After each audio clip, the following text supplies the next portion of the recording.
যাদের target graphics designing and 30 থেকে 35,000 টাকার মধ্যে একটা কম্প্যাক্ট একটা পিসি, তাদের জন্য আজকের video. AMD Ryzen 7 4800H AMD Radeon RX Vega 7 DDR4 3200 MHz RAM M.2 NVMe PCIe 3 SSD, এই কম্বিনেশনে perfect mini PC Lania R4 for graphics designer. তাহলে চলুন এই মিনি পিসির কম্পোনেন্টসগুলো খুঁটিনাটি জানি আর দেখে নিই কেন এই মিনি পিসি গ্রাফিক্স রিলেটেড কাজের জন্য ওয়ান অফ দ্য বেস্ট। ফিরছি ইন্টোর পর।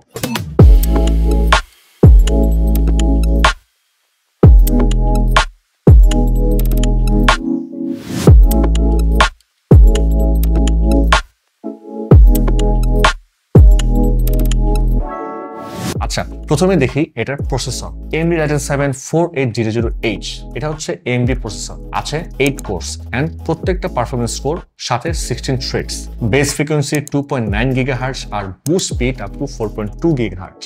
আচ্ছা, এই প্রসেসর কেন গ্রাফিক্সের কাজের জন্য বেটার হবে? Adobe Photoshop, Illustrator, InDesign বা Affinity Designer এইসব সফটওয়্যারগুলো বেশিরভাগ সময় সিঙ্গেল থ্রেডের পারফরমেন্স প্রেফার করে, কিন্তু একসাথে অনেকগুলো টুল ওপেন বা ভারী প্রজেক্ট নিয়ে কাজ করলে multi core performance must needed হয়ে যায়। Ryzen 7 4800H এর 8 কোর্স এন্ড 16 থ্রেডস মাল্টিপল টাস্কগুলোকে প্যারালালি হ্যান্ডেল করতে পারে। ধরেন আপনি ইলাস্ট্রেটরে কাজ করছেন, পেছনে ফটোশপ ওপেন, ফাইল ট্রান্সফারও করছেন, এই সবগুলো একসাথে চলবে হ্যাং ছাড়াই এবং ল্যাগ ফ্রি। তারপর প্রসেসরের সাথে integrated graphics AMD Radeon RX Vega 7, এর ভেতরের ফিচারগুলো হচ্ছে 7টা graphics compute units, 1600 MHz GPU frequency, AMD এর ভেগা আর্কিটেকচার। এখন এগুলো গ্রাফিক্স ডিজাইনে কিভাবে হেল্প করে? ফটোশপের liquify, blur gallery, smart filters, ইলাস্ট্রেটরের mesh tool, 3D rendering preview, এগুলোর জন্য কিন্তু জিপিইউ অ্যাক্সিলারেশন খুবই দরকারি। Radeon RX Vega 7 এর কম্পিউট ইউনিটস এবং হাই ক্লক স্পিড এই সব জিপিইউ বেসড টাস্কগুলোকে স্মুথলি রেন্ডার করে।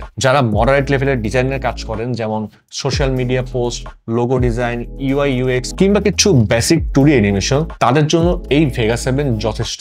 এর জন্য আপনাকে আলাদা করে জিপিইউতে ইনভেস্ট করতে হচ্ছে না। তারপর আসে মেমোরি, DDR4 RAM, যার clock speed 3200 MHz and dual channel mode supported. ফটোশপে একটা PSD ফাইল অনেক সময় 2 থেকে 3 GB পর্যন্ত হয়ে যায় যদি লেয়ার বেশি হয়। আবার Adobe XD বা Figma-তে UI UX ডেভেলপ করতে গেলে একটা বড় প্রজেক্টের র্যামের উপর প্রচুর লোড পড়ে। যদি 16 GB RAM হয় তাহলে একসাথে ফটোশপ, ইলাস্ট্রেটর, ক্রোমের অনেকগুলো ট্যাব, ফিগমা সব ম্যানেজ করা যায়। এন্ড এই র্যামের 3200 MHz clock speed high bandwidth ensure করে যাতে ল্যাগ এন্ড ল্যাটেন্সি কম হয়। Then lastly storage.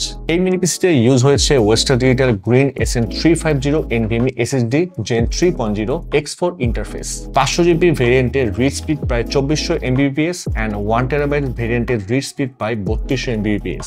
এই দুটি ভেরিয়েন্টই আপনি এই মিনি পিসির সাথে পাবেন। আচ্ছা, এবার গ্রাফিক্স ডিজাইনের জন্য কেন এটা কার্যকরী সেটা বলি। যখন আপনি বড় PSD বা AI ফাইল ওপেন করেন বা ফাইল সেভ করছেন, তখন ট্রেডিশনাল SATA SSD তেও সময় লাগে, কিন্তু NVMe SSD এই কাজগুলো একেবারে ব্লিঙ্ক অফ আইতে করে ফেলে। ফাস্টার বুট টাইম, প্রজেক্ট লোড হয় ঝটপট, Photoshop cash right read time কমে যায়, এমনকি বড় ফন্ট লাইব্রেরি বা ব্রাশ সেট লোড করতেও অনেক টাইম সেভ হয়ে যায়। মোট কথায় এই কনফিগারেশনে মিনি পিসি Lania R4 অনেক কম পাওয়ার কনজিউম করে কম্পেয়ার টু সেম কনফিগারেশনের একটা ডেস্কটপ। কুলিংয়ে কম ঝামেলা হয় আর অনেক কম্প্যাক্ট, মানে আপনি একটা পোর্টেবল সেটআপে পাওয়ারফুল পারফরমেন্স পাচ্ছেন। Lania R4 এর মিনি পিসি 8GB RAM এবং 500 GB SSD এই ভেরিয়েন্টের প্রাইস মাত্র 33,999 টাকা, আর সারা বছর তো স্টুডেন্ট ডিসকাউন্ট রয়েছে যেটা 1000 টাকা। বাজেটের কথা বললে এই বাজেট রেঞ্জে এর থেকে বেটার স্পেক্স আর কেউ প্রোভাইড করছে না। এই মিনি পিসির আরো 3টি ভেরিয়েন্ট অ্যাভেলেবল আছে, চেক করতে ভিজিট করুন qubits.io। আর 100% এক্সপিরিয়েন্সের জন্য আপনি চাইলে আমাদের এক্সপিরিয়েন্স সেন্টারে এসে এই মিনি পিসিতে গ্রাফিক্সের কাজ অথবা গেমস যে কোনো কিছু করে আপনি আপনার বাইন্ড ডিসিশন নিতে পারছেন। আমাদের এক্সপিরিয়েন্স সেন্টারের location Mirpur shopping centre, level 11, Mirpur 2, Dhaka. এছাড়াও এই ডিভাইসটি পারচেজ করার পরে কিউবিটস অফার করছে ইউনিক আফটার সেলস অফার, যেটা হচ্ছে লাইফ টাইম সার্ভিসিং ওয়ারেন্টি, 3 বছরের ব্র্যান্ড ওয়ারেন্টি, 45 দিনের রিপ্লেসমেন্ট গ্যারান্টি এবং 7 দিনের মধ্যে যদি কোনো ইস্যু ফেস করেন তাহলে থাকছে ফুল রিফান্ডের সুযোগ। তাহলে আর যাচ্ছি, দেখা হবে পরে কোনো ভিডিওতে।